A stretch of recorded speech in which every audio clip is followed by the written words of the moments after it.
فلا تهنوا وتدعوا إلى السلم وأنتم الأعلون والله معكم ولن يتركم أعمالكم.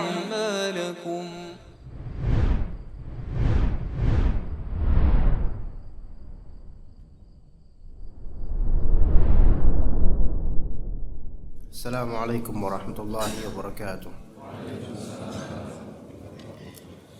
إن الحمد لله نحمده ونستعينه ونستغفره ونعوذ بالله من شرور أنفسنا وسيئات أعمالنا من يهده الله فلا مضل له ومن يضلل فلا هادي له. أشهد أن لا إله إلا الله وحده لا شريك له وأشهد أن محمدا عبده ورسوله لا نبي بعده. قال الله تعالى جزاكم خير. قال الله تعالى في كتابه الكريم: يا أيها الذين آمنوا اتقوا الله حق تقاته ولا تموتن إلا وأنتم مسلمون.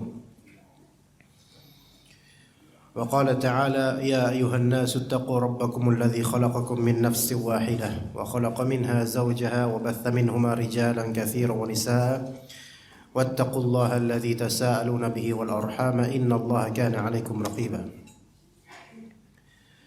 فإن أصدق الحديث كتاب الله وخير الهدي هدي محمد صلى الله عليه وسلم وشر الأمور محدثاتها وكل محدثة بدعة وكل بدعة ضلالة وكل ضلالة في النار. Alhamdulillah yang telah mempertemukan kita di majelis kali ini kembali di Ahad keempat di setiap bulan, yang kita memohon kepada Allah Azza wa Jalla agar menjadikan majelis ini majelis di antara taman-taman surga sebagaimana Nabi sallallahu alaihi wasallam sebutkan dalam hadisnya sebagai hilaqul dzikr, yaitu riyadul jannah atau taman surga, halaqah dzikir untuk mengingat Allah Azza wa Jalla. Memang subuh kali ini sangat maju menuju siang dari segi jam kebiasaan kita. Kemudian waktu rentang antara azan dan iqamah cukup panjang. Begitu pula salat subuh yang disunahkan juga agak panjang. Maksudnya disunahkan agak panjang bacaannya, adapun salat subuhnya wajib. Maka mungkin startnya kajian ini jam 5:30 dan ini suatu hal yang luar biasa. Bagaimana kesepakatan kita ikhwan? Apakah kita selesai jam 6?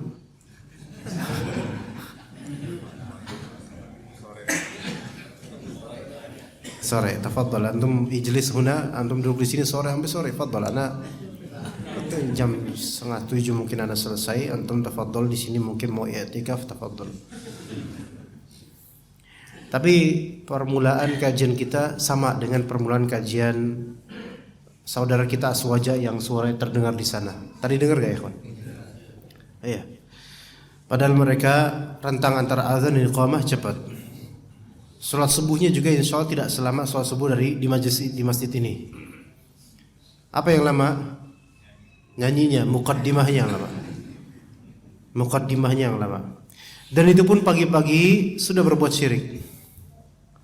Lihat bagaimana Allah Ta'ala yudhillu man yasha wa yahdi man yasha. Allah menyesatkan siapa yang Allah Ta'ala kehendaki untuk tersesat, dan Allah Ta'ala memberi hidayah kepada siapa yang Allah kehendaki untuk dapat hidayah. Dan bersyukur kepada Allah atas hidayah ini, dan kita mohon kepada Allah Azza wa Jalla agar memberikan hidayah kepada kaum muslimin dan orang-orang yang bersalah saat ini dalam bab akidah. Apa yang mereka lantunkan di sana?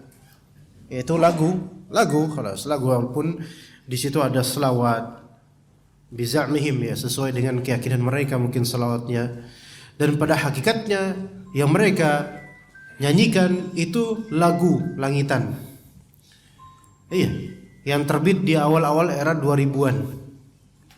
Di salah satu album langitan itu ada lagunya itu. Ya, di antaranya itu yang mereka lantunkan tadi. Dan di antara hal yang perlu dikritisi adalah mereka mengatakan, ya Rasulullah, Ya Nabi, ya Nabi. Laka syafa'ah, wa hadha matlabi. Isfa' lana, ya habibana, ya Rasulullah. Di mana Rasulullah SAW dikubur? Di Madinah atau Cibinong, Cilodong? Di Madinah. Kuburan beliau di Madinah. Sekiranya kita mengatakan seperti itu ke Rasulullah di dekat kuburnya, apakah itu sahih? Tidak. Di kuburnya Rasulullah misalnya. Di kuburnya Rasulullah kita katakan ya Rasulullah, ya Nabi, ya Nabi. Itu dengan kalimat yang normal, enggak pakai nada-nada khusus. Ya Rasulullah, ya Nabi, laka syafa'ah wa hadha matlabi isfa' lana ya Rasulullah. Misalnya ngomong gitu dengan nada seperti ini. Batil atau tidak?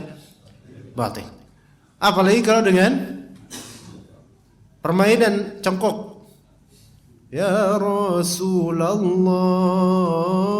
gitu ya. Sallallahu alaihi Nabi. Gimana? Di kuburnya Rasulullah, seandainya gitu, memanggil Rasulullah. Ya Rasulullah itu wahai Rasulullah berarti memanggil Rasulullah. Berseru dan berdoa kepada Rasulullah. Ya habibana laka syafa'ah gitu. Engkau memiliki syafaat. Syafaat di mana ya kawan? Syafaat di hari kiamat. Wa hadza matlabi ya Nabi. Dan ini adalah permintaanku wahai Nabi. Apa kemudian katanya? Isfa' lana ya. Ya habibana ya. Berikanlah kami syafaat. Lananya di 3 kali. Isfa' lana 3 kali. Ya, untuk filler aja, untuk supaya masuk itu nadanya gitu. Karena kan gak enak kok. Isfa'lana diam habis itu. Ya habibana enggak. Dicongkokin biar enak, biar laris lagunya. Buktinya laris sampai sekarang. Di mana-mana sekarang. Ijma' di antara ahlul bid'ah untuk pakai lagu kayak gitu. Isfa'lana lana. Berikan kami syafaat. Baik. Nabi SAW memberi syafaat di hari kiamat, betul. Baik syafaat uzma untuk seluruh makhluk manusia ataupun syafaat khusus untuk sebagian dari makhluk yang Allah Ta'ala izinkan, yang Allah Ta'ala ridhai, Tetapi ketika beliau telah wafat dan kata Allah Subhanahu wa taala, innaka mayitun wa innahum lamayitun. Engkau akan mati dan mereka juga akan mati. Dan kata Allah Subhanahu wa taala, innallaha yusmi'u may yasha wa ma anta bimusmi'in man fil qubur. Sesungguhnya Allah Ta'ala memperdengarkan siapapun yang Allah kehendaki, dan engkau tidak bisa memperdengarkan orang yang ada di dalam kuburan. Kemudian kata Allah Azza wa Jalla, in tad'uuhum la yasma'u du'aakum. Kalau misalnya kalian berdoa kepada mereka, yaitu yang di dalam kubur yang gaib dan semisal, la yasma'u du'aakum, mereka tidak mendengar doa kalian. Tapi Rasulullah SAW mendengar doa kita enggak? Tidak kecuali selawat terhadapnya. Tidak kecuali selawat terhadapnya. Allah, maka selawat terhadapnya itu sampai kepada Rasulullah SAW. Tetapi kalau doa minta pada Rasulullah SAW tidak sampai. Tidak sampai. In tad'uuhum la yasma'u du'aakum walau sami'u mastajabu lakum. Kalaupun mayit-mayit ini mereka bisa mendengar di alam barzakh, mendengar di kuburnya, mendengar permintaan kita di dunia ini, mastajabu lakum. Mereka tidak akan menjawab doa kalian. Iya. Dan kemudian wa yaumal qiyamati yakfuruna bisyirkikum. Pada hari kiamat nanti mereka akan kufur terhadap perbuatan syirik kalian. Maka di sini ada tahqiq, penjelasan bahwasanya berdoa kepada mayit, minta kepada mayit ini termasuk syirik, bahkan termasuk syirik besar. Kenikmatan apa pagi-pagi walaupun habis kajian dapat lontong sayur? Kenikmatan apa kemudian kalau mereka sudah pagi-pagi melakukan syirik besar? Nikmat dari mananya? Hatta habis kajian dapat lontong sayur, dapat amplop 50.000 tiap jemaah. Mau enggak antum ikhwan? Enggak mau, usah ngapain 50.000? 1 juta lah masa 50.000. Nah, nanggung 50.000 ya. Maka nikmat menjadi ahlu sunnah nikmat jemaah, dan menjadi ahlu bid'ah niqmah, kesengsaraan sampai dia bertaubat atau kalau Allah Ta'ala memaafkan mereka. Dan semoga Allah Ta'ala maafkan kaum muslimin dan juga memberi mereka hidayah. Jadi kita startnya sama dengan teman-teman kita, tapi insya Allah mudah-mudahan Allah Ta'ala berkati start kita, dan Allah Ta'ala maafkan startnya kaum muslimin yang kita dengar nyanyian mereka. Taib, sekarang kita masuk ke dalam pasal dalam kitab Fawaidul Fawaid, Ma'rifatullah bijamalihi, mengenal Allah dengan keindahan Allah Azza wa Jalla. Mengenal Allah dengan keindahan Allah Azza wa Jalla, atau mengenal keindahan Allah Azza wa Jalla. Dikatakan dalam Al-Fawaid, min a'azzi anwa'il ma'rifah ma'rifatur Rabbi subhanahu bil jamal. Di antara bentuk ma'rifatullah, pengenalan atau ilmu yang tertinggi adalah ma'rifatur Rabb bil jamal, mengenal Allah Ta'ala dengan al-jamal, yaitu dengan keindahannya. Dari beragam sisi, mengenal Allah Ta'ala dari sisi keindahan Allah Azza wa Jalla. Wahia ma'rifatu khawasil khalqi, mengenal keindahan Allah itu termasuk pengetahuan yang hanya dapat dicapai oleh orang-orang khusus. Maksudnya orang khusus ini bukan dia harus punya gelar akademik atau dia harus punya hafalan yang banyak, bukan. Tetapi setiap dari kita memiliki potensi, kans, celah dan kemampuan untuk mengenal keindahan Allah, menjadi hamba-hamba khusus seperti ini bisa. Kalau Allah Ta'ala berhidayah, dan kemudian kalau kita mau berusaha menujunya. Jadi dalam agama ini, untuk mengenal Allah, kekhususan orang-orang yang mengenal Allah itu bukan terletak pada tarekat yang telah dia gapai dari kebid'ahan-kebid'ahan, bukan. Tidak seperti yang dipersangkakan oleh orang-orang yang menyimpang. Kalau antum sudah bertapa di tempat tertentu, sudah puasa mutih, puasa buah, puasa ini, puasa itu, yang semuanya kebid'ahan, maka antum akan mendapatkan ma'rifatullah. La, ini khata. Melainkan akan mendapatkan apa? Mendapatkan kebid'ahan, dosa, dolalah, kesesatan dan semisalnya. Tetapi ilmu syar'i dengan penjelasan dari ulama ahlu sunnah wal jamaah, dari segi akidah, asma wa sifat, mengenal Allah Azza wa Jalla dengan keindahan asma wa sifatnya dan perbuatannya, hikmah yang termaktub atau tersurat atau tersirat dalam segala takdirnya, maka semua itu bisa digapai oleh siapapun dari kita. Siapapun dari kita, tukang apapun kita, apapun pekerjaan kita, keustadzan ataupun bukan, orang Cibinong ataupun di luar, LC atau MA atau dokter, profesor, bahkan yang hanya lulus SMP. Kalau ternyata Allah Ta'ala beri dia hidayah untuk mengenal ini, maka dia lebih baik dibandingkan siapapun yang tidak mengenalnya, apapun gelarnya. Wa kulluhum arafahu bi sifatin min sifatihi. Manusia mengenal Allah Ta'ala melalui, atau karena pada umumnya manusia mengenal Allah melalui salah satu sifatnya. Salah satu sifatnya saja.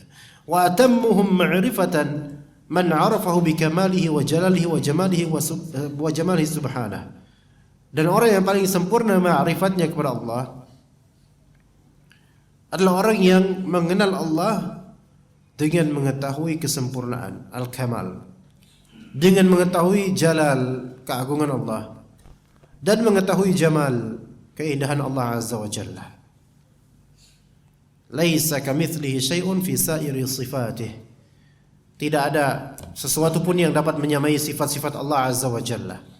Meskipun dari segi makna, dari segi lafal, penamaan untuk sifat tersebut sama dengan sifat atau makna sifat makhluk. Tetapi dari segi kaifiyah, tata cara dan hakikat sifat tersebut berbeda. Allah Ta'ala memiliki penglihatan, manusia memiliki penglihatan. Secara penamaan sifat penglihatan sama, tetapi secara hakikat dan kaifiyah tata caranya Jelas tidak bisa disamakan. Itu yang dimaksud laisa kamitslihi syai'. Tidak ada yang sama, tidak ada yang serupa dengan Allah Azza wa Jalla. Iya. Laisa kamitslihi syai'un fi sa'ir sifatih. Dalam semua sifat Allah Azza wa Jalla. Walau faradta al-khalqa kullahum ala ajmalihim surah wa kulluhum ala tilka surah. Coba sekarang bayangkanlah sekiranya, bayangkan semua makhluk Allah Azza wa Jalla mempunyai keindahan yang sama seperti makhluk terindah di dunia ini. Jadi misalnya ada makhluk seluruhnya ini, ya, yang paling indah bentuknya, yang paling indah penampakannya, dan seluruh makhluk di bumi ini misalnya seindah itu penampilannya dan apa yang terlihat darinya, seindah itu. Kulluhum ala tilka surah. Wa nasabta jamalahum adh-dhahir wal batin ila jamali Rabbi subhanahu. Kemudian cobalah bandingkan keindahan lahir dan batin manusia-manusia yang tampak indah ini, bandingkan mereka semua dengan keindahan Allah. Maka apa yang terjadi kemudian? Lakana aqalla min nisbati sirajin dha'ifin ila qarsi syams. Niscaya keindahan makhluk-makhluk ini tidak ada nilainya sama sekali. Ibarat perbandingan antara sinar petromak dengan sinar petromak yang sifatnya dhaif, redup, sirat lentera, petromak dan semisalnya. Yang mana itu dhaif, lemah, dibandingkan dengan sinar matahari yang begitu kuat. Dibandingkan sinar matahari yang begitu kuat. Maka apakah ini perbandingan yang semisal? Tidak bisa. Maka apakah ini perbandingan yang fair? Jauh sekali. Dan bahkan kemudian pun ini tidak bisa mewakili perbedaan keindahan antara Allah dengan makhluknya. Matahari, kita punya misalnya lampu berapa watt yang sudah mulai redup, kedap-kedip, dibandingkan dengan mentari pagi yang bersinar begitu teriknya, atau matahari siang begitu teriknya. Ini perbandingan yang terlalu jauh. Seandainya pun lampu ini betul-betul sudah baru, full, masih bagus dan ya memancarkan sinar yang Masya Allah, kalau dibandingkan dengan sinar matahari, ya jelas tetap nggak ada apa-apanya. Dan itu pun perbandingan antara matahari dengan sinar lampu ini, itu juga tidak fair jika dikomparasikan dengan perbandingan antara keindahan Allah dengan keindahan makhluk. Tentu keindahan Allah Azza wa Jalla tidak ada batasannya. Dan segala keindahan makhluk ada batasannya. Ada batasannya. Terutama keindahan duniawi atau keindahan di alam dunia. Segala keindahan dan kebaikan di alam dunia ini terbatas. Maka barang siapa yang mencari ketiada batasan dalam kenikmatan dunia, maka dia akan terperdaya. Dia menjerumuskan diri dalam keletihan untuk mencari apa? Mencari tiada batasan keindahan di dunia. Bukankah manusia itu punya karakter ketika mendapatkan yang satu, dia pengen lebih lagi, pengen lebih lagi, pengen lebih lagi. Begitu manusia. Dan yang dia dapatkan kemudian apa? Dia dapatkan adalah keletihan yang tidak berujung. Karena pada hakikatnya keindahan ini harus terbatas di dunia ini, agar terbedakan antara keindahan duniawi dengan keindahan ukhrawi. Pun keindahan ukhrawi, walaupun keabadian di sana, di surga misalnya, maka tentu tidak bisa menyamai kesempurnaan sifat Allah Azza wa Jalla dan keindahan Allah Azza wa Jalla. Oleh karena itu, di antara janji Allah kepada makhluknya, kepada kaum mukminin yang masuk surga, yaitu apa? Allah memperlihatkan wajahnya kepada mereka, dan itu adalah kenikmatan yang surga tidak ada setara. Yang surga tidak setara dengan kenikmatan memandang wajah Allah Azza wa Jalla. Dan semoga Allah Ta'ala karuniakan ana dan juga antum dan keluarga kita semua untuk masuk surga dan melihat wajah Allah Azza wa Jalla. Kemudian kata Ibnu Qayyim al-Jauziyah rahimahullah, wa yakfi fi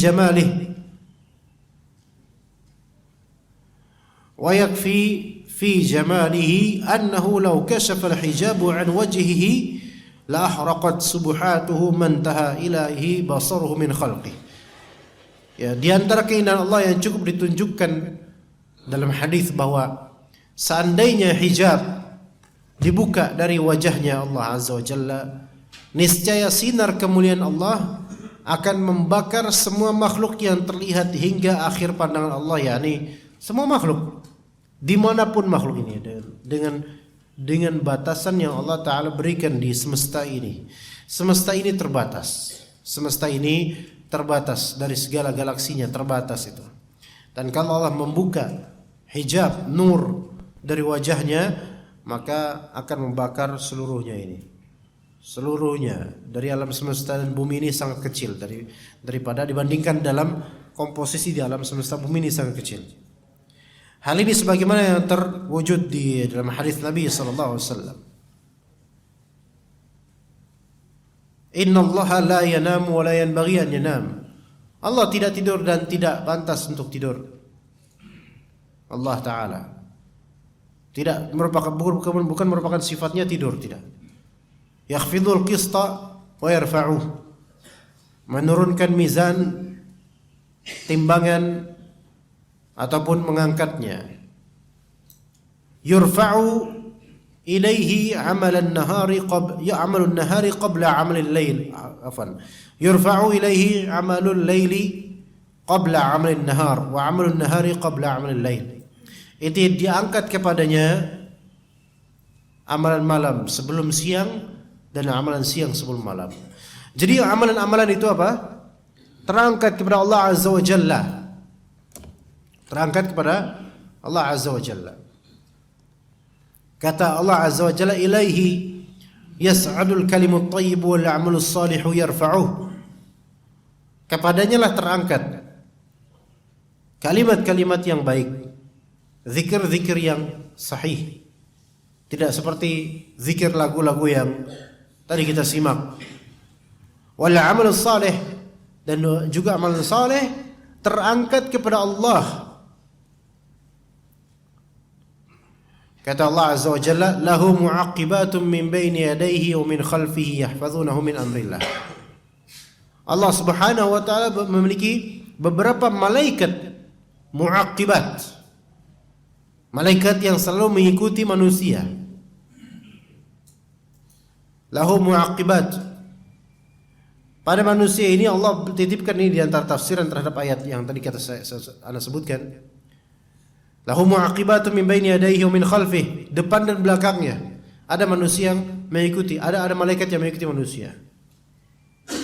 Yahfazunahu min amrillah, mereka mencatat amal-amalan karena ini perintah dari Allah. Dan juga dalam hadis Nabi sallallahu alaihi wasallam, saling silih berganti malaikat pencatat amal pagi dan juga malam.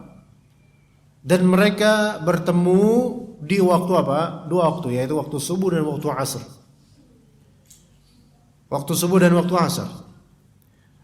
Maka salat subuh berjamaah dan salat asar berjamaah ini termasuk amalan saleh yang lebih ditekankan dibandingkan lainnya. Disebabkan ada fadilah, yaitu ketika itu amalan manusia diangkat kepada Allah Azza wa Jalla, dan Allah Ta'ala bertanya kepada malaikat yang mengangkat amal tersebut, apa yang dilakukan hambaku ketika engkau meninggalkannya wahai malaikat? Maka malaikat tersebut akan mengisahkan kepada Allah Azza wa Jalla, dan Allah Maha tahu tentang segalanya, apa yang dilakukan oleh hamba tersebut pada waktu awal-awal waktu subuh dan asar.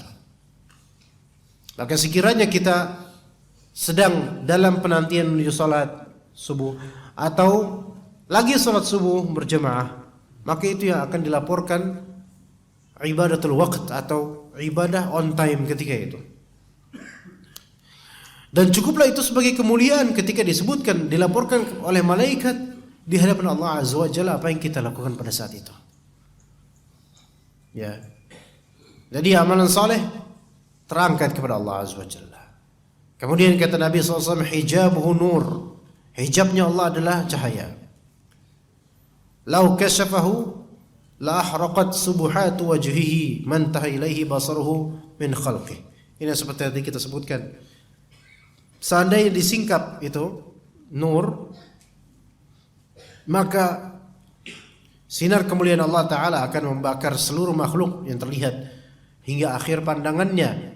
Ini bukan berarti pandangan Allah terbatas, bukan. Tetapi Allah ciptakan makhluk ini dengan segala besarnya makhluk-makhluk ini, itu dibatasi oleh Allah Azza wa Jalla, sehingga endingnya ada. Tapi pandangan Allah Azza wa Jalla tidak terbatas. Hanya saja makhluk ini yang terbatas dari langit dan bumi dan seterusnya. Ini diantara bentuk, diantara kisah keindahan zat Allah Azza wa Jalla, yang mana kita belum pernah melihatnya. Kemudian wa yakfi fi jamalihi anna kulla jamalin zahirin wa batinin fid dunya wal akhirah famin athari sun'atihi. Di antara penjelasan keindahan cukup menjadi bukti keindahan Allah Azza wa Jalla, bahwa segala keindahan baik lahir maupun batin, baik keindahan tersebut di dunia dan di akhirat, itu semua termasuk athari sun'atih, efek dari ciptaan Allah Azza wa Jalla. Itu adalah makhluk, itu adalah ciptaan Allah Azza wa Jalla. Keterkaguman manusia akan keindahan itu adalah keniscayaan, baik dunia maupun akhirat, bagi mukminin di akhirat. Bagi manusia pada umumnya di dunia, takjub pada keindahan itu suatu keharusan, kewajaran. Ya. Antum kalau lihat istri antum, bagi antum indah nggak istri antum? Agak ragu ya ngomongnya. Apa salah pilih tak atau gimana? Hah? Cantik gak menurut antum? Cantik. Agak gimana gitu. Kalau ngomong di rumah gimana ya, ikhwan? Kamu cantik banget, masya Allah cantik banget ya. Perempuan itu kalau misal dibilang cantik, menarik, pokoknya kalimat-kalimat yang membius lah gitu, membuat kelepek-kelepek gitu. Kalau perempuan tersebut merespon dengan kalimatnya tadi, gombal, atau masa sih, masa gitu, kayak gitu, itu menunjukkan mereka GR. Iya. Jadi perempuan itu suka menutupi rasa malunya dengan melawan. Iya. Menutupi rasa malunya dengan melakukan sesuatu yang seolah-olah melawan gitu loh. Padahal itu tuh challenge namanya, itu tantangan untuk step berikutnya. Iya. Dibilang cantik, masa sih? Enggak, padahal tadi aku gini loh, masa sih cantik gitu. Seolah-olah mengingkari. Ini istifham inkari tapi isbat. Ya, jadi mengingkari tapi sebenarnya pengen masa sih, supaya kita tertantang untuk ke kalimat berikutnya menekankan kembali gitu loh. Iya. Coba kalau misalnya kita bilang, kamu cantik banget sih sekarang. Masa sih? Enggak, saya basa-basi doang, pasti marah. Iya. Karena yang diinginkan itu mentakrir dan mengisbat, lebih ditakkid, dikuatkan lagi. Iya. Begitu. Coba dari awal. Kamu ma'azallah, Allah musta'an, jelek banget kamu hari ini. Muka kau tuh loh kayak enggak beraturan itu. Enggak mungkin dia bilang, masa sih? Enggak mungkin dia bilang gitu. Pasti marah di awal. Iya, pasti langsung marah. Dasar suami enggak ada gombal-gombalnya. Giran digombalin kayak gitu.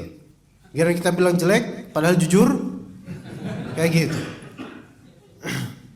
Kata mereka, perempuan itu butuh ensiklopedi untuk kita memahami perempuan. Sebenarnya enggak, gampang, simple. Memahami perempuan itu insya Allah simple. Ya, memahami perempuan itu simple. Ya. Karena seringkali apa yang diucapkannya itu berlawanan dengan sesungguhnya.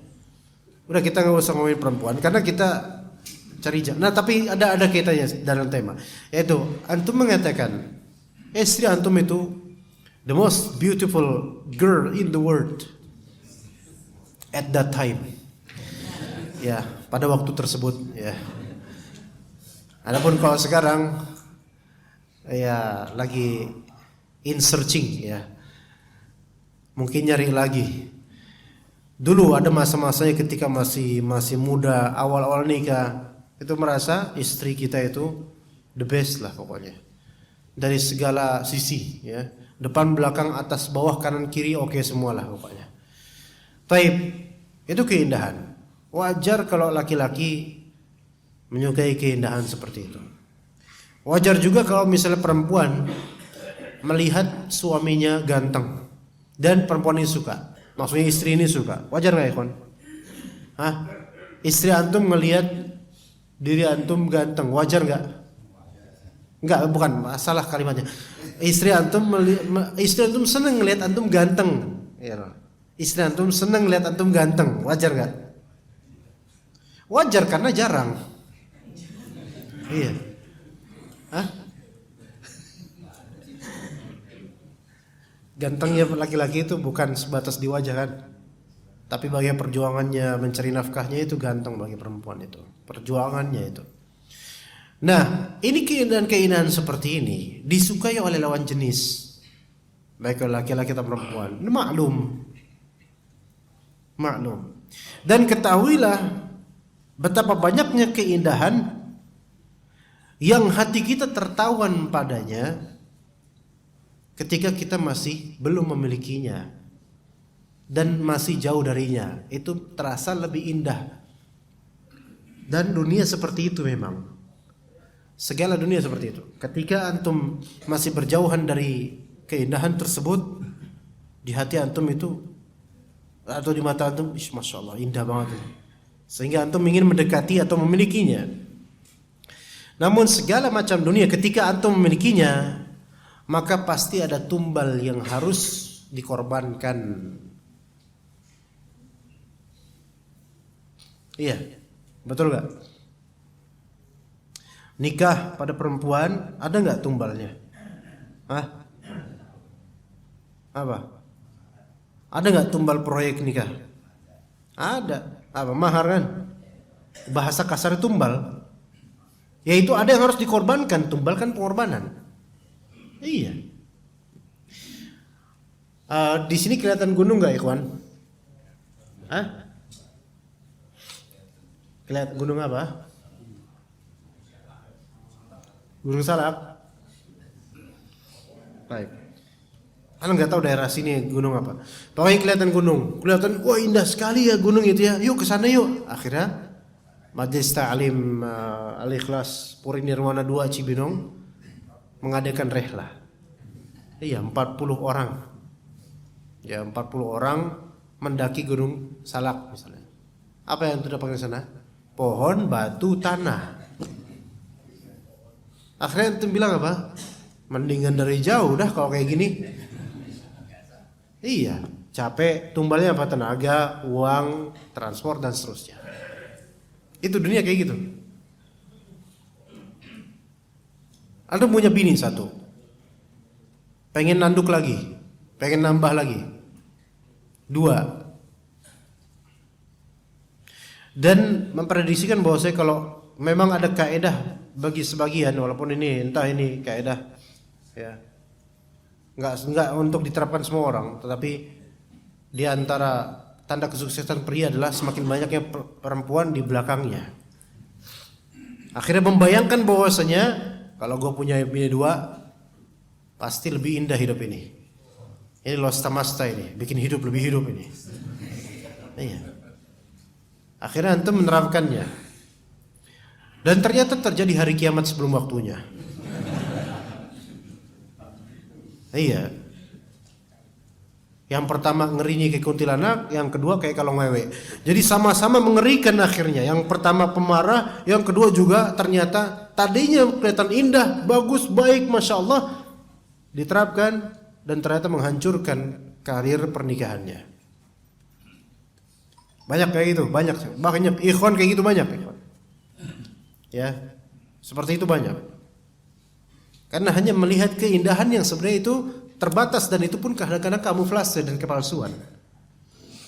Ya, ini bukan berarti kita anti poligami, jangan. Lakukanlah kalau memang antum mampu dan bisa berbuat adil. Tapi betapa banyak yang mencoba tanpa ilmu, tanpa konsultasi, hanya keinginan, dan kemudian hanya kekecewaan yang terjadi dari semua pihak. Ya, seperti itu dunia. Ya. Nah, dunia yang terbatas ini keindahannya kerap kali hanya terasa ketika kita masih berjauhan darinya atau belum memilikinya. Adapun ketika kita memilikinya, pertama ada yang dikorbankan, itu mesti. Dunia itu begitu. Pertama ada yang dikorbankan. Kedua, pasti kita menemukan kekurangan dari yang kita anggap tadinya sempurna. Pasti begitu, selalu begitu. Hatta terhadap ustadz yang antum kagumi, yang seolah-olah tidak, yang selama ini antum belajar pada ustadz ini tidak pernah menemukan kecelakaan, aib atau hal yang mengecewakan darinya, tidak ada. Ini masya Allah ustadz ini, saya dari makhluk harus jadi malaikat ini ustadz ini. Tapi coba antum nginep di rumahnya, satu malam aja, ketahuan jeroannya ketahuan. Iya. Ternyata masya Allah ini ustadz. Ya, di rumahnya isi ngomel pada istrinya, ngomel pada anaknya. Tapi kalau di kajian lembutnya, masya Allah.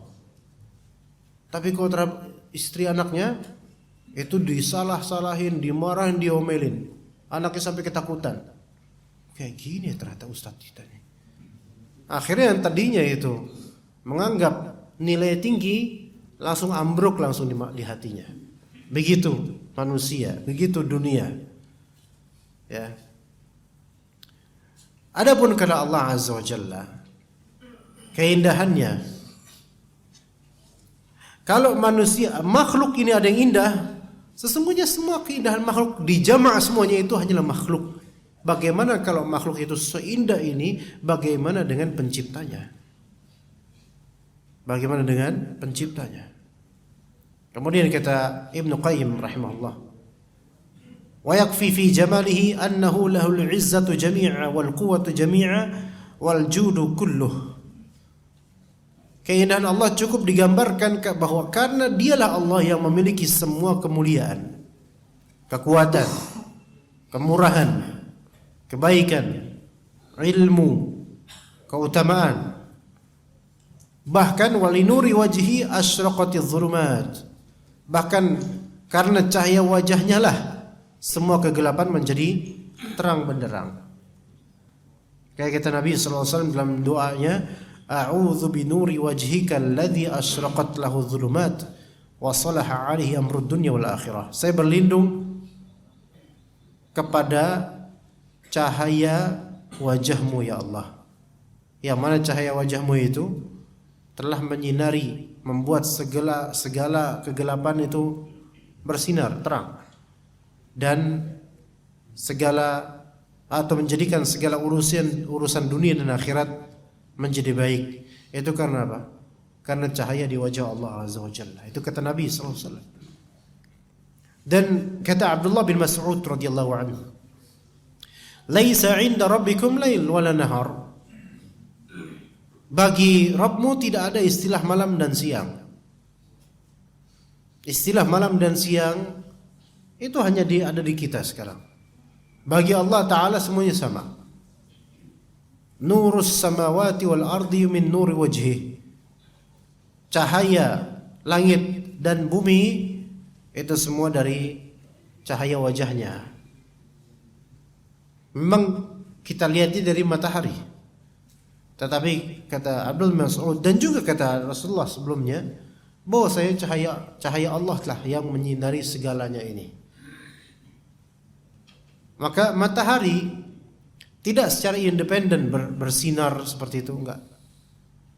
Melainkan semua dengan sebab apa? Dengan sebab Allah menyinarinya, meneranginya. Dan segala alam semesta ini bisa terang, bisa tampak karena apa? Karena wajah Allah Azza wa Jalla. Wa huwa subhanahu nurus samawati wal ard. Maka dia Allah Azza wa Jalla cahaya langit dan bumi. Wa yaumal qiyamati idza jaa li fasl al-qada tashruqul ardu binurih. Dan pada hari kiamat kelak, hari penegakan keadilan, bumi akan bersinar dengan cahaya Allah Azza wa Jalla. Jadi nanti di hari mahsyar, di padang mahsyar semua orang dikumpulkan. Dan ketika itu mendapatkan penerangan dan ada matahari yang didekatkan sejarak 1 mil. Dan manusia akan kena dengan sinar matahari yang dekat tersebut. Sebagian dari mereka keringatnya mencapai lutut, pinggang, ada yang sampai mencapai telinga yang hanya tersisa hidung untuk bernafas karena dosa-dosa. Namun ada beberapa pihak yang Allah Subhanahu wa taala ciptakan zil, yaitu perlindungan, naungan, agar tidak kepanasan daripada matahari ketika itu. Kata Allah Azza wa Jalla, "Wa ma yastawil a'ma wal basir, wala adh-dhulumatu wala an-nur, wala adh-dhillu wala al-harur." Tidak sama antara yang buta dengan yang melihat. Tidak sama antara yang gelap dengan yang cahaya.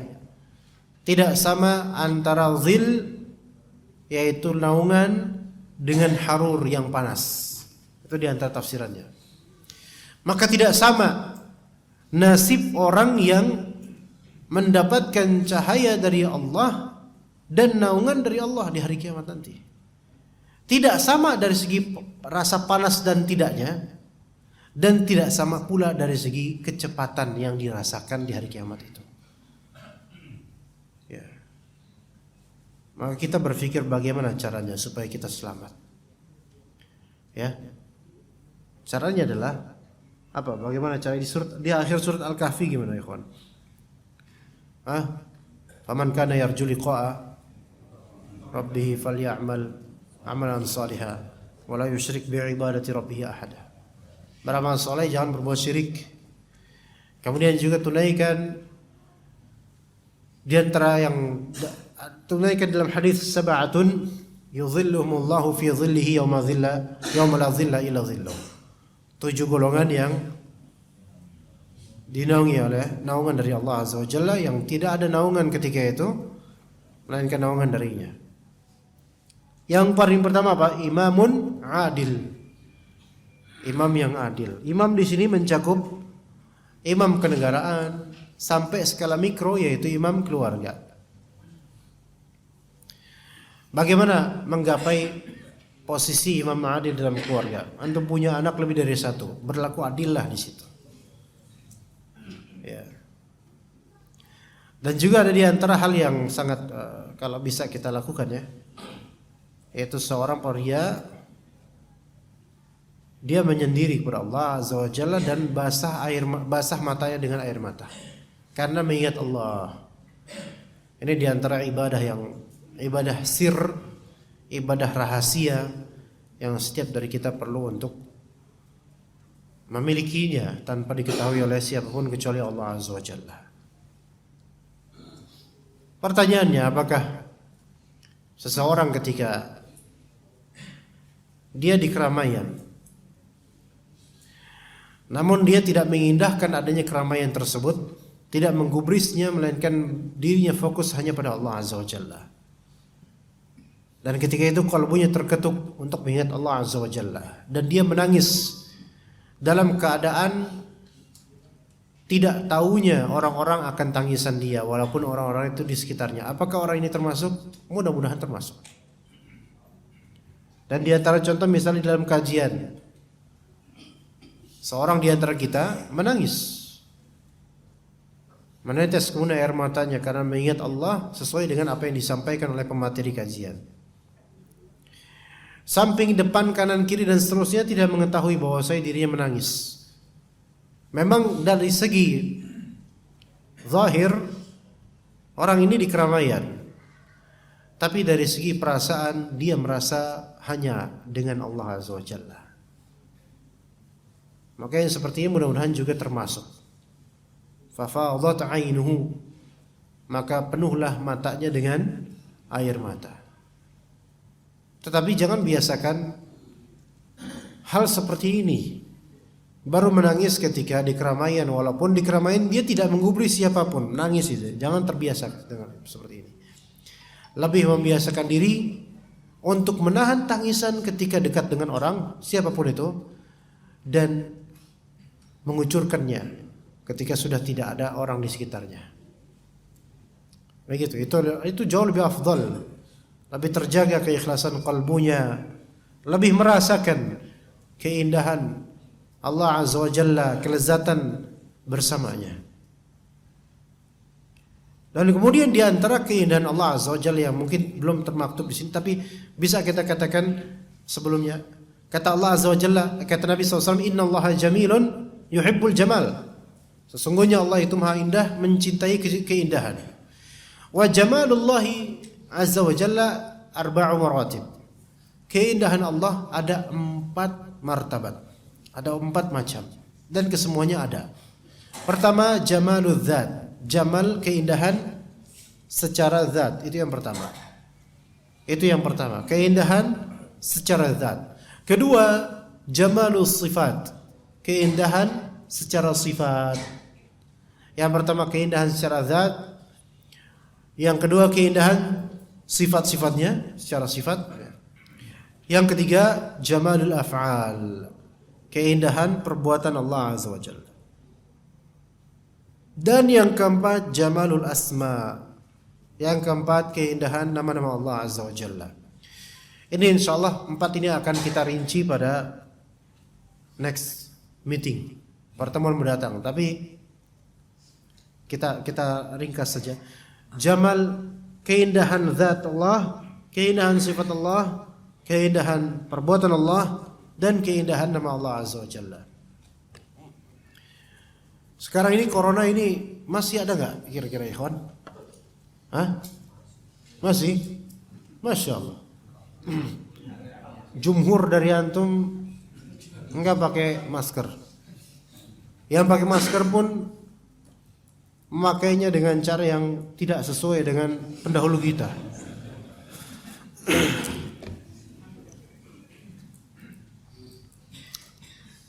Di antara yang Anda pesankan kepada orang-orang yang enggak lama lagi kena corona adalah bertakwa kepada Allah, tawakal kepada Allah. Kalau sakit, maka minta kesembuhan dari Allah. Mungkin bisa ikhtiar dengan melakukan isolasi mandiri, nyari obat dan seterusnya. Tapi lebih menekankan protokol kesehatan tauhid kepada Allah Azza wa Jalla. Ya. Ini Anda enggak tahu antum enggak pakai masker ini ahli tauhid atau memang udah bosan atau gimana ya, kon? Kebal karena udah alumni ya, jadi nggak perlu sekolah lagi. Dan di antara kitab yang ana anjurkan bagi orang yang sedang isoman atau lagi sakit, kitab-kitab yang membahas nama-nama Allah dan sifat-sifatnya. Iya. Tapi lagi sakit tuh nggak usah mikirin menteri agama apa, udah biarin aja. Udah itu biar Allah Azza wa Jalla yang akan mengurus beliau-beliau. Semoga Allah maafkan mereka. Tapi udahlah, buka dulu kitab-kitab tentang Asmaul Husna. Ya, ada kitabnya Syekh Abdul Razak, terjemahan fikih Asmaul Husna, bermanfaat sekali itu. Atau syarah-syarah kitab tauhid. Ini yang sangat ana anjurkan, karena dulu ketika ana qadarullah Allah uji dengan Covid itu. Karena pernah bulan Juli 2021 karena izin nggak ada kajian di sini waktu itu. Itu lagi tinggi-tingginya itu rating Delta ketiga itu. Iya, sekarang Omicron dan besok ada apa lagi tuh depannya F apa ya? Frisian flag atau apa itu? Nah, taib itu ketika itu kita baca kitab tauhid, secara kitab tauhid, fikih asmaul husna itu sangat enak. Ikhwan, kata Sufyan ats-Tsauri rahimahullah,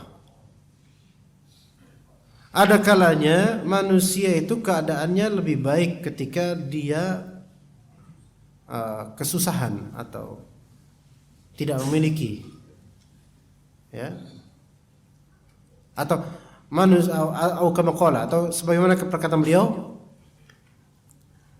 manusia tidak mendapatkan apa yang diinginkan itu lebih baik baginya daripada dia mendapatkan apa yang dia inginkan. Atau keadaan susah itu lebih baik daripada keadaan mudah bagi manusia. Kenapa? Kalau dia belum mendapatkan apa yang dia inginkan, maka dia akan dekat sama Allah. Tapi kalau dia sudah mendapatkan apa yang dia inginkan, itu kerap kali membuat dia terperdaya dan jauh dari Allah.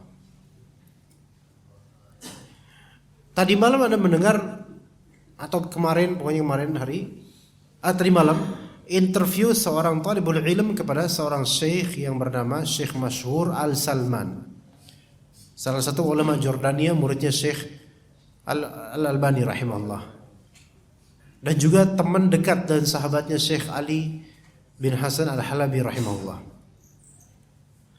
Syekh Ali Al-Halabi rahimahullah wafat dalam keadaan apa ikhwan? Kena Covid rahimahullah. Mungkin beliau punya penyakit bawaan, ya, dan juga memang sudah berusia.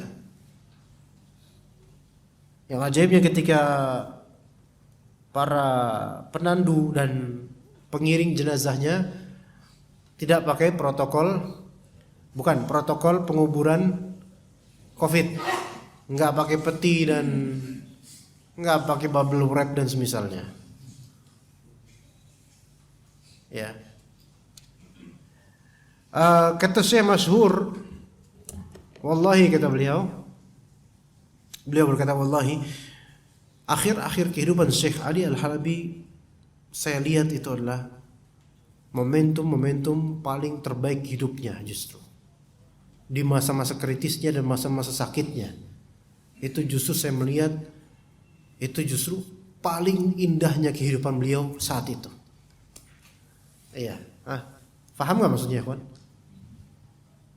Boleh jadi kita ini ketika dapat musibah, entah penyakit atau apapun itu, justru momentum itu tuh yang paling indah. Bukan karena kita mengharapkan musibahnya, tapi karena apa? Karena kedekatan kita kepada Allah. Selagi kesulitan itu sulit dicari di masa susah, di masa senang. Kedekatan kepada Allah di masa susah sulit dicari yang semisal ketika kita lagi senang. Rasanya beda. Benar gak ya, ikhwan? Betul. Kalau antum dirawat di rumah sakit, misal, dan menengadahkan qalbu antum ke Allah Azza wa Jalla, setiap jam antum berdoa minta pada Allah Azza wa Jalla, itu kerasa resepnya. Tapi pas lagi senang, walaupun dia minta sama Allah, walaupun pas lagi senang tetap sholat, tapi enggak, kualitasnya beda. Kualitasnya enggak sama. Itulah mengapa kadang-kadang masa sulit itu lebih indah daripada masa senang. Dan masa senang itu kadang-kadang memperdaya, membuat kita lupa. Dan kita bisa merasakan kelembutan dan keindahan Allah dengan takdirnya ketika kita berdekatan kepadanya di masa susah. Namun bukan berarti kita menyengaja diri untuk membuat diri susah, enggak. Saya kalau gitu nggak mau kaya lah. Saya nggak mau kerja biar susah, biar bini makin bawel, biar kesabaran saya makin tajam, biar dekat sama Allah. Enggak. Kalau antum sengaja menjerumuskan diri ke kesulitan, malah itu dapatnya azab, bukan ujian yang baik, azab. Kata Allah Azza wa Jalla, innal ladzina tawaffahumul malaikatu zalimi anfusihim qalu fima kuntum. Sesungguhnya ada orang-orang yang malaikat-malaikat mau mencabut nyawa mereka. Malaikat-malaikat mencabut nyawa mereka. Ya, mati mereka kemudian orang-orang ini. Qalu fima kuntum. Para malaikat kemudian bertanya, kalian itu mati dalam keadaan gimana? Kata mereka, qalu kunna mustad'afina fil ard. Kami ini adalah orang-orang yang kesulitan di bumi ini, di bumi Allah. Karena apa kesulitannya? Karena mereka tetap stay di Mekah padahal dizalimi. Padahal disyariatkan hijrah. Kenapa enggak hijrah ke Madinah? Kenapa kau tetap di Mekah? Mereka beralasan, kami lemah, kami kemudian ditindas oleh orang-orang kafir, akhirnya kami mati. Jadi mereka sengsara di Mekah karena ditindas. Tapi sebabnya karena mereka tetap stay di Mekah, tidak ikut dengan syariat menuju hijrah menuju Madinah, padahal mereka mampu. Qalu, kata mereka, alam takun ardullahi wasi'ah fatuhajiru fiha. Kata para malaikat, kenapa kalian tidak hijrah? Bukankah bumi Allah itu luas? Kenapa enggak hijrah pergi ke tempat lain yang aman? Apa kata Allah? Faulaika mawahum jahannam wasa'at masira. Udah di dunia sengsara, mati kemudian, dan di akhirat mendapatkan azab jahannam. Kecuali orang-orang yang memang lemah ketika itu karena sakit, atau perempuan, atau anak kecil yang gak bisa kemana-mana. Maka siapapun yang menjerumuskan dirinya ke ketercelakaan dengan sengaja, atau kesulitan dengan sengaja, pada itu ikhtiar, pilihan dia, dan dia sengaja ke bab itu, maka ya dia salah dia. Sengsara dia di dunia dan azab dia menunggu di akhirat. Jadi kita itu jangan menunggu ujian, jangan menunggu azab, jangan menunggu kesulitan. Melainkan hindarilah kesulitan semampu mungkin. Kalau Allah takdirkan kesulitan, maka itu jadikan itu ujian dan sebagai bekal untuk berdekatan diri kepada Allah Azza wa Jalla. Baik, untuk materi insyaallah mudah-mudahan sampai sini aja. Insyaallah pada waktu mendatang kita akan mempelajari 4 martabat keindahan Allah Azza wa Jalla. Keindahan zatnya, keindahan sifatnya, keindahan perbuatan-perbuatannya, dan keindahan nama-namanya. Baik, jazakumullah khair. Wassallallahu ala nabiyina Muhammad wa ala alihi wasallam ajma'in.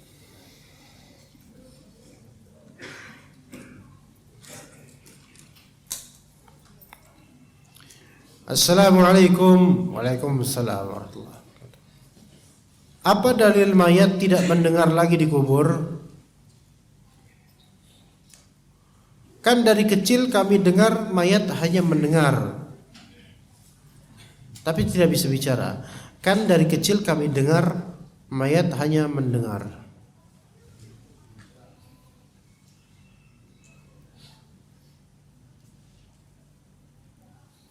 Dalam hadis Nabi SAW disebutkan bahwasanya mayit itu mendengar suara derap langkah kaki. Betul nggak? Betul. Tapi mayit itu sambil nguping nggak apa yang kamu bicarakan di atas? Hah? Ya jawabannya wallahu alam betul. Tapi enggak. Gitu. Hah? Sekarang coba antum ke mihrab ke belakang ini, di kamar DKM ini, ya, di sini ada orang ngobrol di sini ya, pintu ketutup, antum nguping di sini, kedengeran ya? Nggak kedengeran. Padahal pendengaran antum aktif, suara orang kedengeran, suara orang ada di sini suara orang, tapi kehalang tembok. Mayit itu ngapain? Apa nggak ada kerjaan lain selain nguping? Dia di dalam kubur berapa meter ikhwan? 2 meter atau mungkin nggak tahu berapa meter, 2 meter 1,5 atau sekitarnya. Ditimbun dengan apa? Tanah. Udah gitu mayat ini cuman bisa berbaring, telinganya ditutupin, dan kadang-kadang ada yang ditutupin pakai kapas pula. Syukur-syukur pakai kapas, nggak pakai headset, pakai kapas. Sebagian ada yang menutupnya pakai kapas. Gimana caranya ngedengar obrolan orang di atas? Gimana caranya? Sinyal dari mana? Nggak bisa. Ya. Itu dalil aklinya, dalil akalnya. Taib, dalil syar'inya apa? Kata Allah Subhanahu wa taala tadi kita sebutkan, "Innallaha yusmi'u man yasha' wa ma anta bimusmi'in man fil qubur." Allah memperdengarkan siapapun yang Allah taala kehendaki, dan engkau tidak bisa memperdengarkan untuk siapa-siapa yang ada di dalam kubur. Itu salah satu tafsiran terhadap ayat itu. Antum mau ngomong apa di dalam kubur kepada orang yang di kubur itu? Ya. Seandainya manusia masih hidup pun dimasukkan ke dalam kubur liang lahat 1,5 meter. Antum ngomong di atas, kedengeran enggak? Kemungkinan besar enggak? Enggak, karena ini udah terlalu padat. Ya begitu ya. Jadi kehalang suara antum. Apalagi kalau ngomongnya di atas kubur, wahai mayit fulan, pelan-pelan, saya mau berdoa pelan-pelan ya Allah, wahai mayit fulan. Antum kedengeran enggak ada ngomong apa? Ini pakai speaker loh padahal. Apa harus antum mana kubur dulu biar terketahui dengar apa enggak? Jadi dari Al-Quran saja sudah lengkap itu, udah jelas sekali. Innal ladzina in tad'uuhum la yasma'u du'aakum. Kata Allah di surat Fatir, buka surat Fatir bagi penanya ini. Jika kalian berdoa kepada mereka, la yasma'u du'aakum, mereka tidak mendengar doa kalian. Surat Fatir. Surat Fatir di ayat 22. Halaman ketiga, bagian kiri tengah. Bagian kiri tengah. Betul enggak itu? Bagian kiri tengah itu. Hah? Di atas? Enggak. Antum pakai mushaf jadul kali Pak? Enggak lah. Itu jelas ya. Ini yang nanya nih laki-laki ini. Ya, dari tulisannya ini Masya Allah. Siapa yang bertanya dan mau kasih hadiah ini? Fadl. Siapa yang bertanya dan mau kasih hadiah? Enggak apa-apa. Enggak dimarahin dikasih hadiah. Hah? Enggak ada yang mau ngaku? Hah? Atau jangan-jangan yang di kuburan aja ini? Enggak terima dia. Ustaz kira enggak dengar apa kami gitu. Ustaz, zikir apa yang mesti kita ucapkan jika melihat keindahan ciptaan Allah Azza wa Jalla? Apapun yang mengingatkan, apapun yang membuat kita ingat pada Allah Azza wa Jalla, zikir itu masyru'.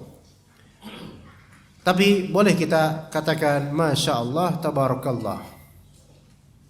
Masya Allah tabarakallah. Sebagaimana dalam hadis, untuk menghindari ain, aku ucapkanlah Masya Allah tabarakallah. Boleh enggak mengucapkan subhanallah? Tidak masalah. Tidak masalah.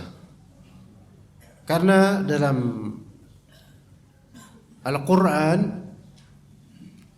Allah Subhanahu wa taala menyebutkan tasbih dan perintah untuk bertasbih untuk hal-hal yang Allah taala ciptakan, untuk keagungan Allah Azza wa Jalla dan kemuliaannya dan keindahannya. Contohnya apa? Sabbihisma rabbikal a'la alladzi khalaqa fasawwa walladzi qaddara fahada walladzi akhrajal mar'a faja'alahu ghutha'an ahwa. Itu Allah sebutkan. Bertasbihlah, bertasbihlah kamu kepada Allah yang khalaqa fasawwa. Sabbihisma rabbikal a'la. Bertasbihlah dengan nama Tuhanmu yang tertinggi. Alladzi khalaqa fasawwa.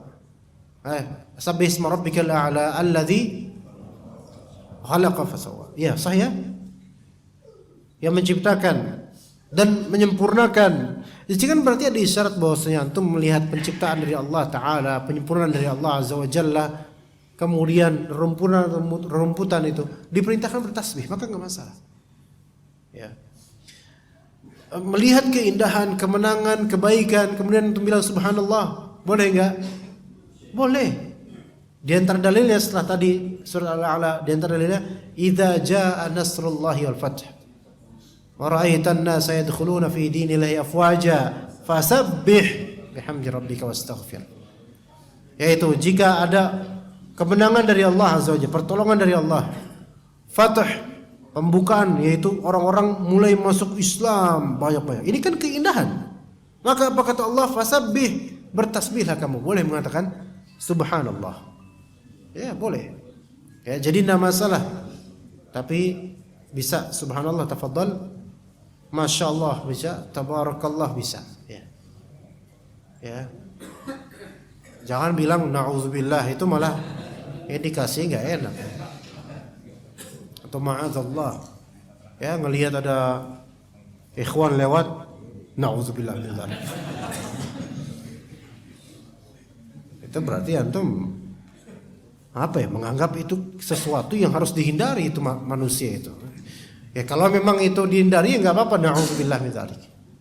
Boleh enggak kita bilang pada seseorang, a'udzubillahi minka, saya berlindung kepada Allah dari orang sepertimu misalnya. Boleh enggak?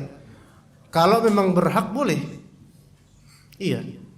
Misalnya ada teman kita rajin ngutang, malas bayar. Nah, kita bilang ke dia, a'udzubillahi minka. Dia marah. Kok gitu antum bilang? Antum samakan Anda dengan setan? Antum bilang setan aja lebih mendingan daripada antum.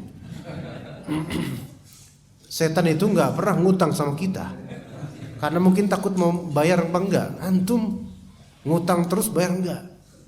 Saya berlindung pada Allah dari orang semisal antum. Boleh, boleh seperti itu. Iya. Baik. Itu siapa yang nanya ini, ikhwan? Laki atau perempuan? Anda mau kasih hadiah ini? Kalau nggak ada, ya udah. Hah? Siapa ini? Bapaknya apa anaknya? Ini kasih. Oh ini bapak sama anak nih, ini satu-satulah buat bapak sama anaknya. Dia estafetin aja Pak. Dia. Ya. Bismillah. Ustaz, apakah mereka yang mengarang-arang sebuah masjid, mengarang-arang sebuah nasyid atau hadis-hadis yang palsu tidak ada rasa takut terhadap akibat di akhirat? Cobalah tanya mereka. Ana belum pernah tanya mereka. Ya. Bukankah mereka juga paham terhadap kehidupan hari akhir, tentang pertanggungjawaban mereka?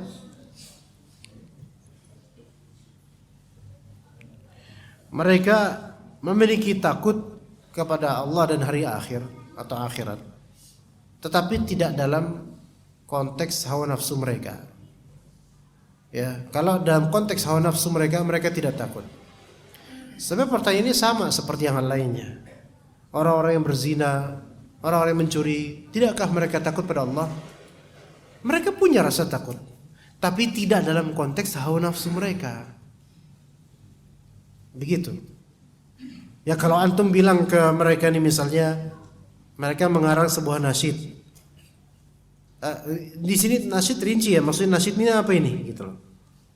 Ya kalau nasyid ini nasyid bermusik atau sholat bid'ah, ya ini nggak boleh. Baik.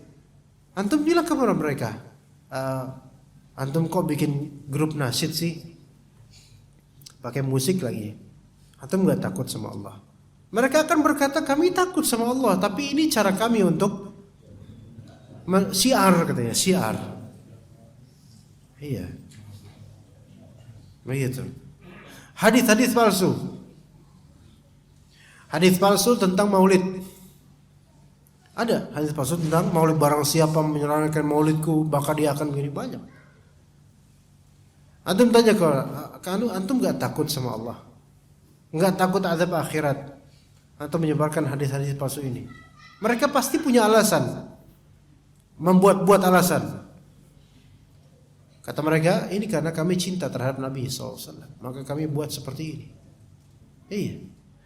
Tapi kalau urusan maling, koruptor, mereka takut pada Allah, mereka juga takut pada Allah.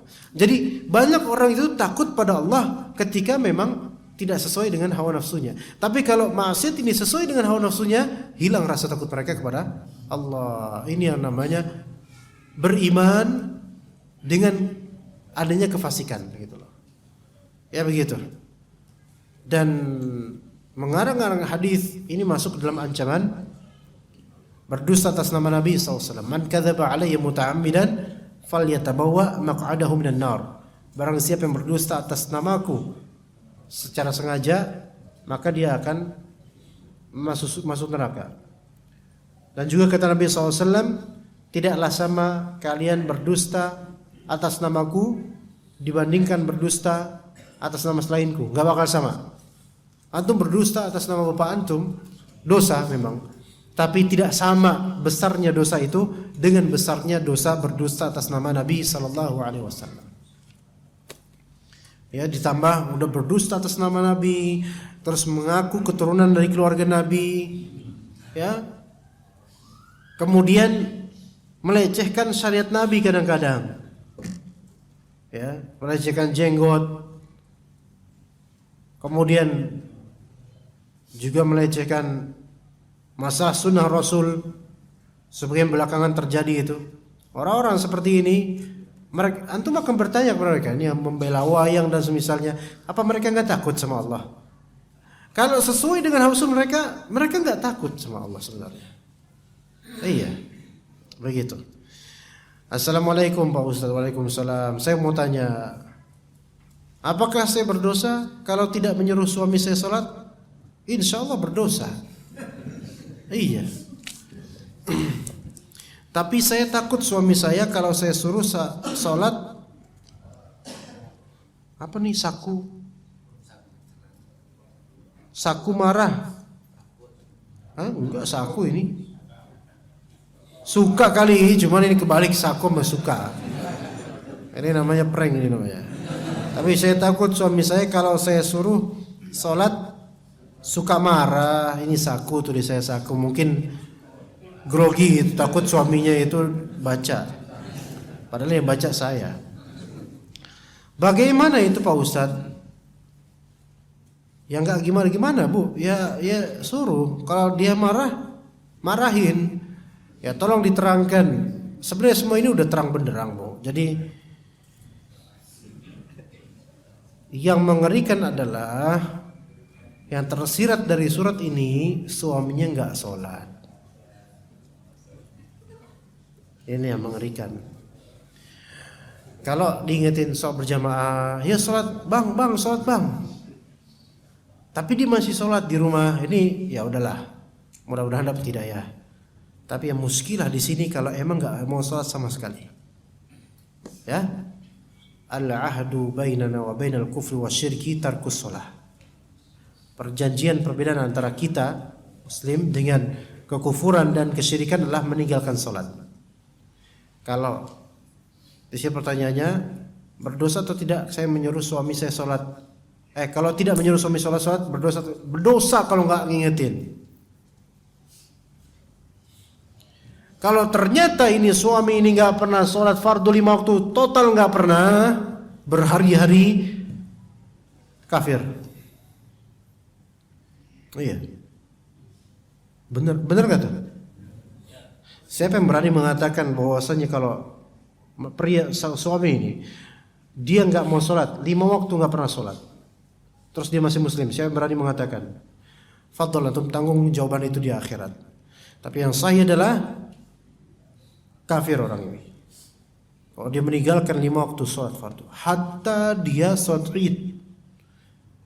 Id datang, apalagi Idul Adha datang, bahkan jadi panitia kurban, padahal dialah yang mestinya dikurbankan.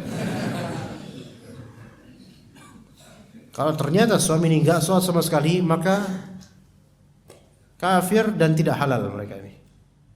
Menjadi suami istri tidak halal, harus difasakh nikahnya. Pahit nggak? Pahit.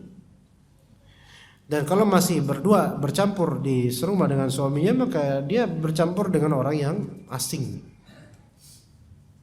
Ya, ini yang berat coba sekalian. Pertanyaan-pertanyaan ini kalau misalnya dimaksudkan di sini suaminya nggak pernah sholat sama sekali, bukan bolong-bolong ya, nggak pernah sholat sama sekali. Ini berat karena kita harus menjawabnya, ini bahaya, ini nggak boleh teruskan pernikahannya, dan akan ada tapi-tapiannya nanti. Tapi Ustaz, nah sebelum ibu nambah tapinya, saya kasih opsi A ya. Tapi Ustaz, anak saya banyak, ya kan? Kadang-kadang pahalanya itu tuh mikir, suami nggak pernah sholat tapi anak saya banyak, gimana ya? Kalau misalnya pisah, ntar siapa yang nafkahin, kan gitu. Tapi Ustaz, suami saya baik walaupun nggak sholat, ya bisa. Tapi Ustaz, kalau saya pisah sama suami saya, ntar saya sama siapa? Ini Ustadznya bingung nanti nih. Ya. Dan tapi lainnya. Bagaimana kalau kita katakan bahwa saya ridho Allah itu harus lebih dicari dibandingkan ridho manusia. Kalau sudah berusaha betul-betul nyuruh suami sholat dan nggak sholat, maka udah nggak ada manfaatnya bersama dia. Bahkan akan bermudarat bersamanya, dunia akhirat rugi bersamanya. Maka saya nasihati agar rundingkan lagi, kalau memang nih suami nggak pernah mau sholat, rundingkan dengan keluarga untuk pisah. Bukan pisah cerai, pisah. Akadnya bubar karena suami ini keluar dari Islam. Ya, tetapi kalau misalnya sholatnya masih bolong-bolong, kadang sholat kadang enggak, maka ini tidak sampai kepada kekufuran, insyaallah. Istrinya wajib untuk selalu mengingatkan suaminya untuk sholat. Ya begitu ya jemaah sekalian. Ya, semoga Allah Ta'ala beri hidayah kepada ana dan antum dan juga penanya dan juga suaminya agar mau sholat. Anda tidak tahu apakah cuplikan ini bisa diberikan kepada suami atau enggak. Takutnya marah nanti. Wah, ini ustadz mana nih kok ngafirin saya? Lah emang kalau misalnya meninggalkan sholat kafir? Siapa yang berani mengatakan bahwasanya meninggalkan sholat tidak kafir?